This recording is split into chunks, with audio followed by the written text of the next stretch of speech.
Bonjour à tous et bienvenue sur la 4e newsletter. J'espère que vous allez bien. D'abord, merci à tous ceux qui ont lu et qui ont été voir la vidéo sur la dernière newsletter concernant les domaines expirés. Ça a fait vachement réagir, j'étais quand même surpris, j'ai eu beaucoup de messages, beaucoup de remerciements, beaucoup de gens aussi qui m'ont dit que ça les a aidés à y voir plus clair sur comment remonter leurs expirés. Et ça me fait vraiment plaisir. C'est la première newsletter où vraiment j'ai eu des messages pour me dire « Waouh, ça m'a vraiment aidé, j'ai vraiment adoré. » Et j'avoue que c'est un vrai kiff. Donc, j'ai quand même fait beaucoup de choses un peu pour clasher, pour rentrer dedans, etc. Et j'ai compris, c'est vrai qu'on m'a beaucoup dit « Arrête de faire ça, c'est pas bien, etc. » Mais le problème, c'est que c'est ce que je suis. J'adore critiquer, j'adore rentrer dans l'art des gens pour les pousser à bout. Ça fait vraiment partie de ma personnalité. Mais j'aime bien aussi donner des choses, tester, et j'aime beaucoup tester, voilà. Comme n'importe quel SEO, j'ai envie de vous dire, si tu es SEO et que tu n'aimes pas tester et que tu attends qu'on te donne tout dans la bouche, tout cuit comme ça, alors change de métier parce que c'est pas du tout le fonctionnement même de ce job. Moi, j'aime tester, ça me prend beaucoup de temps, souvent ça amène à beaucoup d'échecs aussi, et c'est pour ça que j'arrive à ce sujet de Bolt. C'est sorti il n'y a pas longtemps, ça a fait un méga buzz, voilà, Bolt partout, regardez ce que j'ai fait avec Bolt, c'est magnifique, etc. T'as pas besoin de connaissances, tu peux coder sans être un développeur, c'est hyper facile. Alors, quand ça marche, c'est hyper facile. Le problème, c'est que la plupart du temps, ça ne marche pas. Je trouve qu'on ne le dit pas assez, mais ça ne marche pas. Il faut passer son temps à réitérer, à réessayer, à recoder. Alors, moi, ce que j'ai fait, c'est que je suis parti d'une utilisation simple. Je sais que vous êtes beaucoup éditeurs de sites, donc du coup, vous attendez un contenu sur ce sujet. Personnellement, c'est pas ma spécialité, l'édition de sites. Mais vous êtes une communauté qui aime ça. Donc je suis parti de ce postulat, c'est-à-dire qu'est-ce qu'on pourrait faire avec Bolt quand on est éditeur de site. Je sais que pour beaucoup, vous allez commencer par la vente de liens parce que c'est un peu la porte d'entrée, essentiellement grâce aux formations de Jérôme Pasquelin ou d'autres formations sur l'édition. Sauf que ce métier est en train de se transformer et qu'il faut commencer à faire des sites un peu plus quali, à donner un peu plus de matière à vos visiteurs, à faire en sorte que les visiteurs restent. Et c'est là que j'ai trouvé l'idée de me dire, Bolt peut être ce complément que je n'ai pas, c'est-à-dire ce développeur que je n'ai pas, qui va me permettre de faire assez rapidement des outils pour mes visiteurs, pour comment dire, pas les fidéliser, mais leur donner un petit peu plus de matière pour rester sur le site et faire quelque chose. Donc évidemment, on pense tous à meilleur taux quand tu tapais taux crédit immobilier et que tu arrives sur des simulateurs pour pouvoir mettre un peu tes curseurs comme tu veux et avoir un chiffre qui va te dire ton taux de crédit, la durée, etc. et ensuite t'envoyer sur des offres. J'aime bien ce genre de choses, donc c'est vraiment ce sur quoi je suis parti au départ. Et puis après, je me suis dit, voyons grand et puis faisons un SaaS. Il se trouve que j'ai un site sur l'immobilier, mais vraiment orienté sur la gestion de syndic, etc. Je me suis dit, ces gens-là, qu'est-ce qu'on peut faire? J'avais pas envie de réfléchir, hein. J'avais envie que ce soit rapide, facile, parce que je suis un feignant, comme vous tous essentiellement. On est tous un peu feignants dans ce métier. Du coup, je me suis dit, je vais demander à ChatGPT de me trouver les idées, de les développer, d'en faire un cahier des charges et ensuite de filer tout ça à Bolt. Et puis Bolt va se démerder et ça va bien se passer. Pas tout à fait. Pas tout à fait. Je vais vous montrer un petit peu ce que j'ai fait. J'ai pas envie que ce soit une vidéo trop lente, donc je vais vous montrer ce que j'ai fait et j'espère que ça va vous donner des idées pour faire des choses et surtout que vous allez comprendre que toutes ces promesses de vidéos YouTube qui vous disent en 30 minutes vous allez monter une app, vous n'avez pas besoin de connaissances. Je suis désolé, mais c'est faux. Je suis pas d'accord avec ces gens-là. Heureusement que Arthur des Wizards a fait une vidéo. J'ai fait ça en 6-7 heures. Enfin, il y a un chiffre en nombre d'heures. On est déjà plus sur la réalité des choses. Et même lui, quand il dit « je n'y connais rien, je suis néophyte », je sais que c'est quand même quelqu'un qui a un minimum de connaissances techniques pour pouvoir orienter et faire marcher correctement Bolt. Et ça, c'est un vrai problème. Il faut arrêter de dire vous n'avez pas de connaissances, vous allez y arriver, parce que je connais le profil de ceux qui ont vraiment pas de connaissances et qui n'arrivent pas à installer un putain de WordPress ou à foutre un thème, ni même à changer une image ou à foutre un lien sur une image au centre d'une bannière. Ces gens-là ne pourront pas réussir sur Bolt, parce qu'il y a quand même des prérequis, je pense, qui sont importants, sinon tu le laisses faire n'importe quoi. Je vais vous donner des exemples. On va regarder ça ensemble. Alors, hop, on va se faire un petit partage d'écran. Je vais aller directement dans le vif, au moins vous voyez directement le résultat. Donc ça, c'est juste un petit simulateur, hein, tout simple, avec voilà, une petite gestion de budget, une sélection de mois, etc. J'ai qu'un seul élément hein, dans la base de données. Et donc, du coup, ça va en afficher qu'un. Et des types de voyages. Mais l'idée, vous avez compris, c'est de pouvoir proposer un petit moteur de recherche de voyage où je lui donne le mois où j'ai envie de partir, le budget que j'ai envie de mettre, le type de voyage que je cherche, avec une petite sélection multiple, etc. Si ça correspond pas, ça n'affiche pas. Et si ça affiche, j'ai créé un petit peu de data vite fait avec ChatGPT et j'ai créé un petit lien vers mon article directement dans la box. Je voulais aller beaucoup plus loin que ça, mais clairement, ni le nombre de tokens ni le temps m'a permis d'aller plus loin que ça.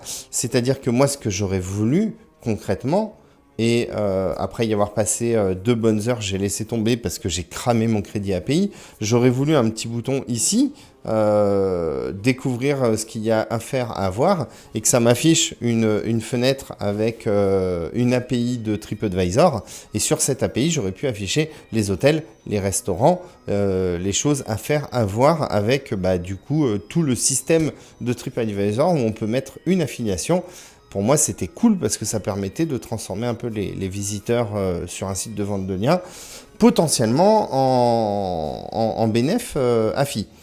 J'ai réussi à le faire, hein. Je ne peux même pas vous la montrer parce que je l'ai dégagé, la page, j'ai réussi. Ça a marché du premier coup, sauf que il y avait toujours un petit bug. C'est-à-dire que ça m'affichait 3 petits onglets de TripAdvisor. J'ai eu les résultats, donc je suis passé par Rapid API. Je lui ai copié-collé le code de l'API. Alors ça a été un peu compliqué, hein, jusqu'à réussir à avoir quelque chose de potable. Et quand j'ai voulu avoir une carte, ça a merdé, j'ai perdu les images. Enfin bref, il y avait toujours un truc qui allait pas. Et je vous avoue qu'en 20 minutes chrono, j'ai cramé l'API. C'est-à-dire que je ne sais plus combien il y avait d'appels. C'est pas beaucoup, hein. TripAdvisor, je crois que c'était en gratuit une centaine d'appels. Mais en fait, et ça c'est le premier problème que je voulais pointer, à partir du moment où vous utilisez une API, faites gaffe à lui faire rapatrier la data et à ne travailler que sur une base après, parce qu'il crame les crédits API à une vitesse. Derrière, du coup, j'ai essayé Booking, on avait 1000 appels, je les ai cramés en moins d'une heure. C'était pas possible. Donc du coup, problème là-dessus. Il faut vraiment travailler sur et c'est là où j'arrive sur le deuxième problème, c'est la base de données. C'est-à-dire que même pour faire cette petite box en base de données qui est très simple, hein, donc il affiche bien ma base de données Firebase qui est là, sur laquelle je me suis démerdé à le faire un peu à ma façon. Bon là c'était pas fini parce que je voulais aussi afficher la durée des vols, etc. L'image, le lien de l'article, les mois où il faut y aller, le pays, prix haut, prix bas d'une personne, texte court, texte long, type de voyage, ville, etc. Juste faire cet enregistrement, si j'étais pas passé vraiment en mode où j'ai réfléchi à ma base, au tout début, il se connectait, il me faisait des appels new, des trucs comme ça, il mettait aucune data dans la base, et en fait, je me suis rendu compte qu'il allait foutre sa data directement dans son code. C'est pas ce qu'on veut utiliser une base de données, il arrive à s'y connecter au début. Alors déjà la connexion Firebase, c'est pas si simple que ça, au début ça paraît simple, on a vu le tuto, il y a Arthur qui a fait aussi un tuto sur sa chaîne à bas, qui est très bien fait. et qui explique comment se connecter à sa base Firebase et la créer, tout ça, donc très bien. Mais il n'explique pas comment faire en sorte qu'il la remplisse. Parce que ce con, il fait n'importe quoi. Je vous donne un exemple là, regardez. Alors déjà, les tokens, après on va en parler. Il a la connexion à la base de données. Ok, ça affiche bien. Je me suis même vu à aller modifier un truc là-dedans parce que je me suis demandé s'il sortait pas de la data directement de son code parce que je comprenais pas. Donc là, j'enlève label, hop, je retourne dessus quand même. On fait un petit refresh juste pour être sûr. Et normalement, c'est bon, la data est mise à jour. Bref, je lui ai demandé juste de me dupliquer cet enregistrement. Bah, j'ai pas réussi. Il n'arrête pas de coder. J'ai cramé 600 000 tokens là-dessus, juste pour dupliquer cet enregistrement. Je peux vous montrer. Hein. On va faire simple. Hein.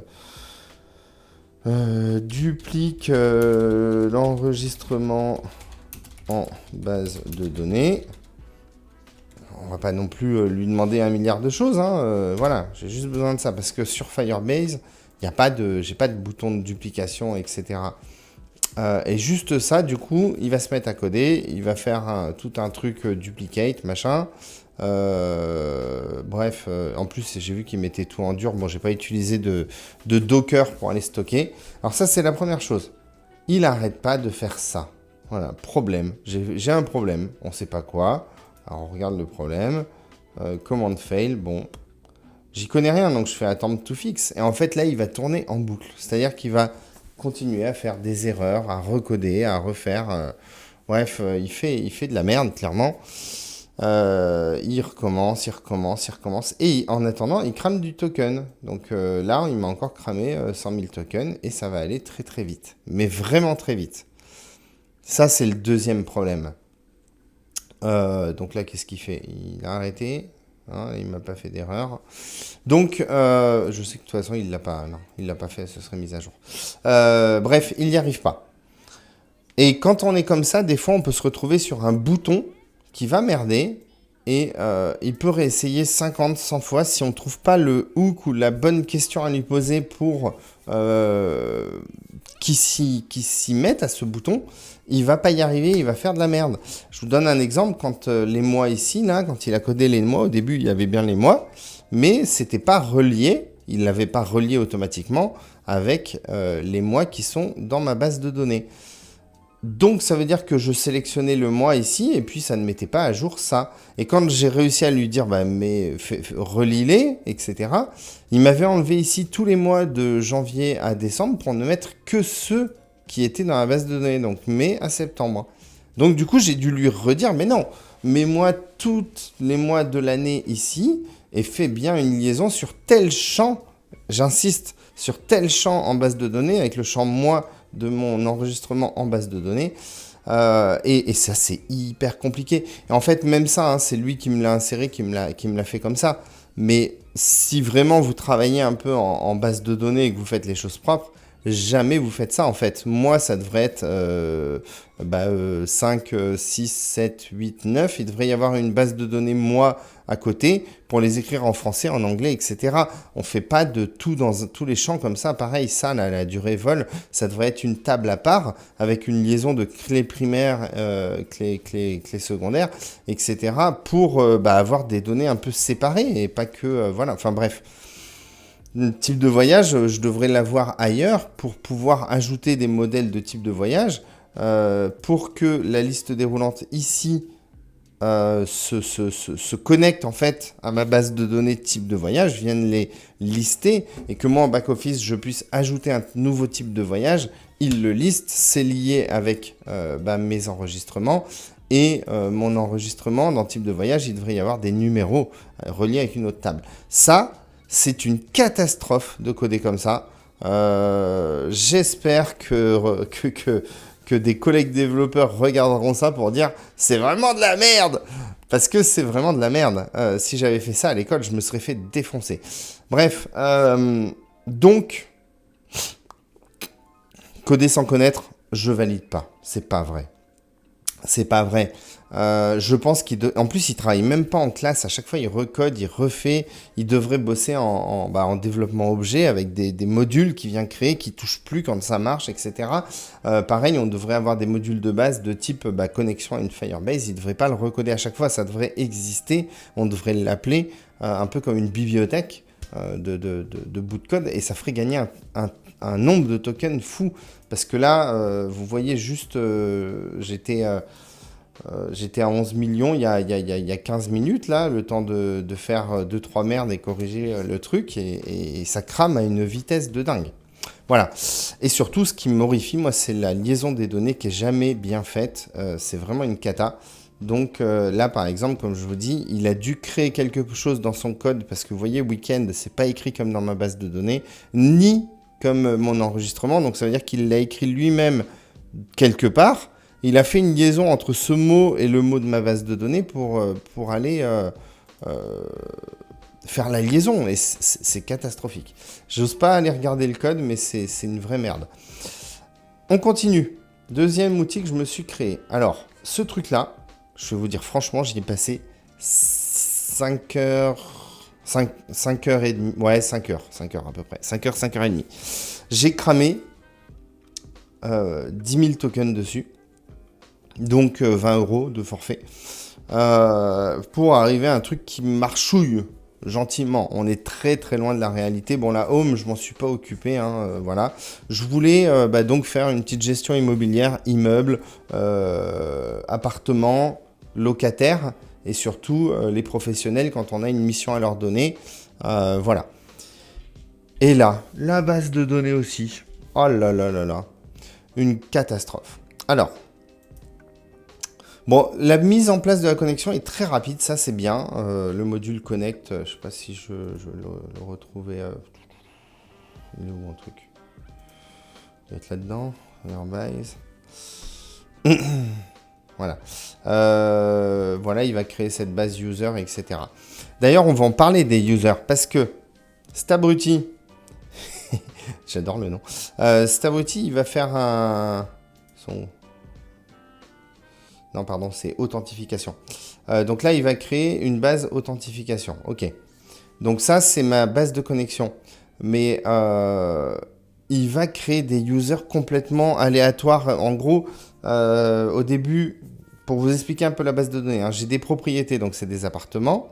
J'ai des buildings, c'est des immeubles. J'ai des résidents, c'est des locataires. Et j'ai des providers, c'est des professionnels du BTP qui peuvent travailler dans un domaine, ok? Et donc faire des réparations dans l'immeuble. Eh bien, vous allez le croire ou pas, provider, à part moi qui lui ai fait un test et tout, il l'a vidé et il a été me créer des users qui, en fait... il est où? Bref. Il a été me créer des users à la place de créer des providers. Donc, quand tu ajoutes un provider, il va aller le foutre dans user, je sais pas pourquoi. Alors non, pardon, c'est une bêtise. Voilà, provider, il a été bien le foutre ici dans les providers. Mais par contre, résident, il y en a qui l'a mis là, et puis il y en a un qui l'a été foutre là, parce qu'il lui a créé un compte, donc il l'a lié avec authentification. Enfin bref, c'est ni fait ni à faire. En termes d'utilisation, c'est une catastrophe. Donc je vous montre. Après, au niveau du front, il est pas mauvais, hein, vraiment, pour monter des dashboards et tout. Presque j'ai envie de me dire, bah tiens, on bosse son dashboard avec Bolt. On s'en fout de la liaison des données, et ensuite on file tout ça à un dev, et le dev il va se démerder à faire la base de données, la liaison des données, et ça sera très bien. Parce que lui, il va trop faire du faux en fait. Au début, déjà, quand il crée ce dashboard, il fait pas du tout la liaison. Donc là, il va écrire propriété 5 sur 5, alors que tu n'en as que 3 en base de données. Lui, il s'en fout, hein. Résident, il va t'en inventer 3. Active Request, il va marquer 5, alors que tu en as 0.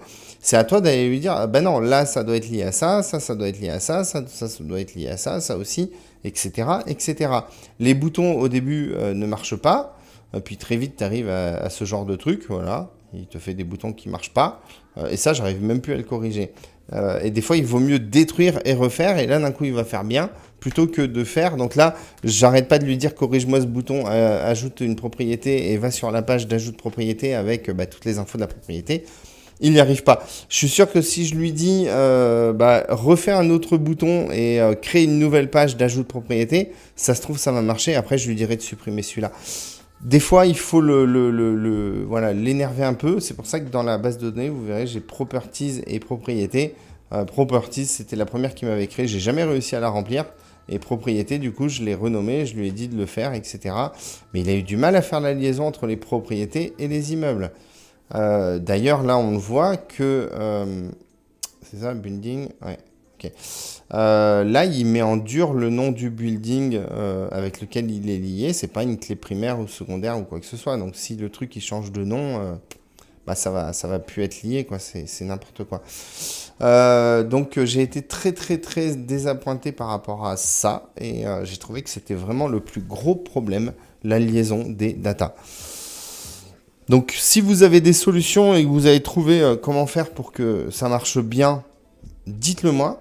Perso, j'ai pas compris, quoi. J'ai pas compris. Et pourtant, j'ai fait du développement dans ma jeunesse. Je suis pas non plus un novice.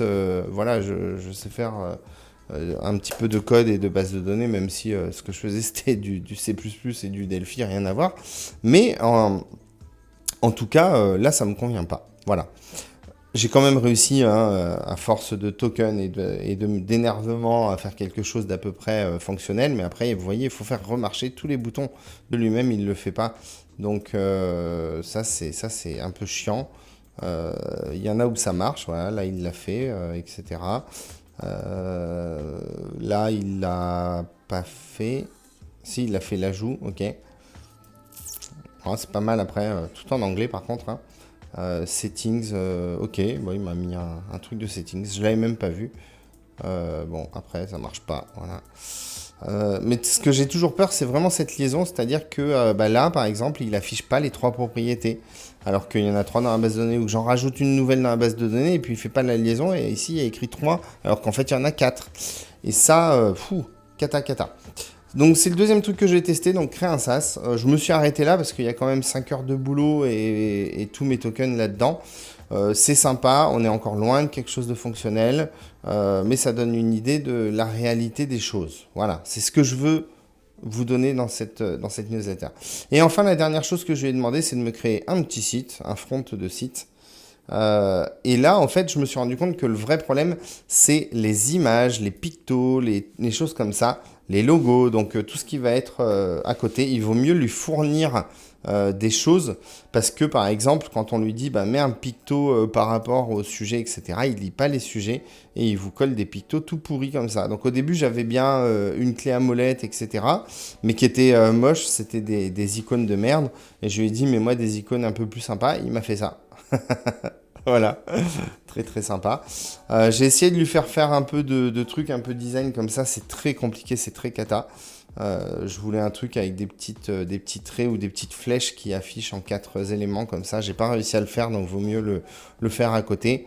Et puis vous voyez souvent voilà, des images mortes, etc. Ouais, bien sûr, ça ne marche pas. Je n'ai pas fait les autres pages, mais bon, ça donne une idée d'un truc un petit peu sympa. Voilà, après je ferai pas mon site avec ça parce que je trouve que déjà c'est tout en JS et puis à mon avis à maintenir ça doit être une horreur. Donc non, je m'amuserai pas à faire ça. Il y a des outils, je pense, bien mieux pour ça. Je préférerais une IA qui soit intégrée dans un builder dans WordPress ou carrément un builder HTML à l'ancienne, comme on les aime. Moi, j'aime bien ça, surtout si on fait du PBN ou des sites qui vont pas être évolutifs. Voilà. On peut lui demander, fais-moi la page pompe à chaleur. Voilà, fais-moi la page pompe à chaleur avec une bannière. Les services qu'on propose sur ce domaine. Qu'est-ce qu'on peut lui dire 3 paragraphes en gauche, droite avec photo. Un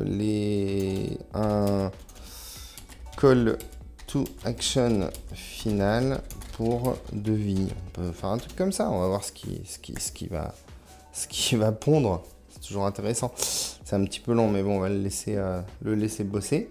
Parce que de toute façon, il va faire une erreur, étant donné qu'il fait des erreurs tout le temps. Ensuite, alors l'idée aussi, c'est d'essayer de... Servez-vous bien de ChatGPT pour trouver des infos. Voilà, donc là, par exemple, je lui ai demandé, voilà, je veux créer un formulaire, machin. Voilà, je lui donne quelques infos.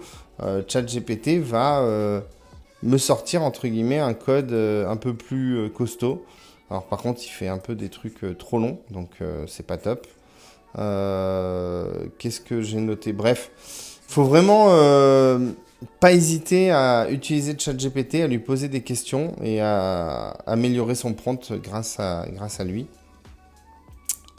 Du coup, est-ce qu'il a fini? Hop. Déjà, voilà, est-ce qu'il m'a mis la page? Oh! Voilà, on est loin de... Hein? Comme je vous ai dit souvent, voilà, des photos qui marchent pas. Beaucoup de problèmes avec les petits ronds, là, si on veut des petits pictos. La bannière, bon, voilà. C'est ultra basique, c'est loin d'être fou. Tirer les sites de plombier multipliés x 15, c'est drôle. Mais bon, ça vous donne une idée de ce qu'il va faire. Voilà, au moins comme ça, vous le savez. Du coup, est-ce que je peux... Alors, je vais mettre pause. Voilà. Je vais vous montrer brièvement ce que je ferai. Imaginons, j'ai un site... qu'est-ce que ça pourrait être? Jardin, jardinage, etc. Ok. Je vais lui demander quelque chose comme ça. Je suis propriétaire d'un site sur le jardinage. Je cherche des idées d'outils widgets à coder pour créer plus d'interaction avec mes lecteurs, par exemple. Propose-moi des idées de simulateur. On va mettre simulateur, outils ou SaaS pour ces personas, par exemple. On peut demander ce genre de choses. Normalement, il devrait pas trop mal s'en sortir. Voilà, calendrier de plantation, planificateur de potager, calculateur de consommation d'eau, diagnostic de plantes, pas mal diagnostic de plantes, simulateur d'ombrage, etc., etc. Voilà, ça c'est plus dans le cas... Ok. Dans le cas où je veux faire des outils, des widgets, des trucs comme ça, croissance, etc. Ok. Il va loin quand même, hein. Ok, bon, forum, non. Et du coup, je vais lui dire... et si je fais de l'affiliation ou du leads, donc je vais mettre l'affiliation produit ou du leads ou du leads artisan, non, comment on va dire, jardinier, que me proposes-tu? Voilà, suivant l'objectif en tout cas de ces petits outils, on va avoir des comportements différents et des choses différentes. Bon, caissière, c'est usant, c'est un peu nul ça. Comparateur d'équipement, bon, on peut faire un truc comme ça. Widget de vie, bon là c'est pas ouf. Ouais, coût d'entretien de jardin, c'est pas mal ça. Un calculateur par rapport à la surface. Combien il y a d'arbres, est-ce qu'il y a, je sais pas moi, des choses précises à faire. Bon bref. Peut trouver toujours des idées. Et donc, une fois qu'on a choisi une idée, qu'est-ce qu'on peut faire? Tac. Simulateur d'aménagement paysager. Ok. Ça me plaît. Développe l'idée et fais-moi un cahier des charges techniques complet. Voilà, hop.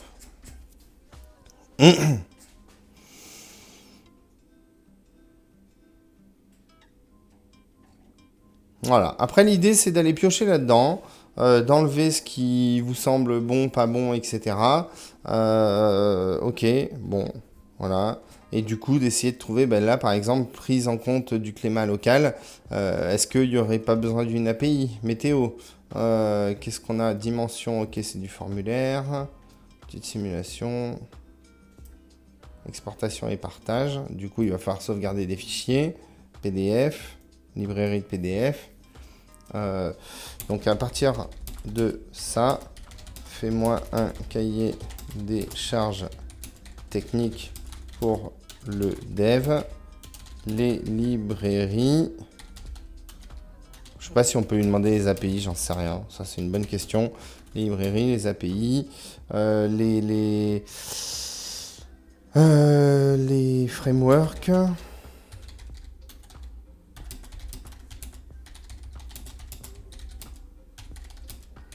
Bolt.new en IA de code. Voilà. Hop. Et là, il va commencer à pousser un peu le truc, quoi. Voilà. Là, on commence à avoir quelque chose de pas mal. C'est-à-dire que du coup, on va développer la stack technique, le back-end, le front-end. Et du coup, ça va permettre sûrement à Bolt de s'en sortir un peu mieux au début. Là, il va falloir peut-être enlever des API. Hein, ou, voilà. Bref. Après, il faut nettoyer tout ça. Mais ça donne un bon point de départ. Voilà en tout cas comment moi je bosserais si je devais faire ça. Voilà, j'espère que cette base va vous aider à vous lancer là-dessus et vous faire comprendre aussi que c'est pas si facile, c'est du boulot. Il va falloir bien maîtriser votre projet et l'avoir en tête parfaitement pour restituer ce qu'il faut à Bolt et pas se retrouver à faire que du debug, parce que moi c'est ce qui m'est arrivé et clairement les crédits partent extrêmement vite, vraiment. Je vous dis en 8 heures de temps, j'ai cramé les 20 millions de tokens, donc ça va vite. Voilà. Pour les solutions, par rapport à ça, je sais qu'on peut installer Bolt en local. Après, pareil que c'est pas la même c'est une version plus ancienne, donc ça doit être un petit peu moins bien. Mais par contre, ça permet d'économiser beaucoup en tokens. Je crois qu'après, ça va aller taper Claude pour l'API. J'en profite pour dire qu'il y a des alternatives aussi. Donc Arthur, parce qu'on va parler que de lui, parce que c'est lui qui fait le maximum de vidéos sur Bolt en ce moment, a fait une petite vidéo sur sa chaîne YouTube sur les alternatives à Bolt. Il en a cité 3, je crois, de tête. Je sais qu'il y avait lovable.dev et puis 2 autres, mais je sais plus les noms. Donc je vous invite à regarder la vidéo. Et puis si vous voulez en discuter, échanger par rapport à ça, je suis ouvert. Et puis si vous voulez du coaching SEO ou conversion ou quoi que ce soit par rapport à vos sites, n'hésitez pas à me contacter.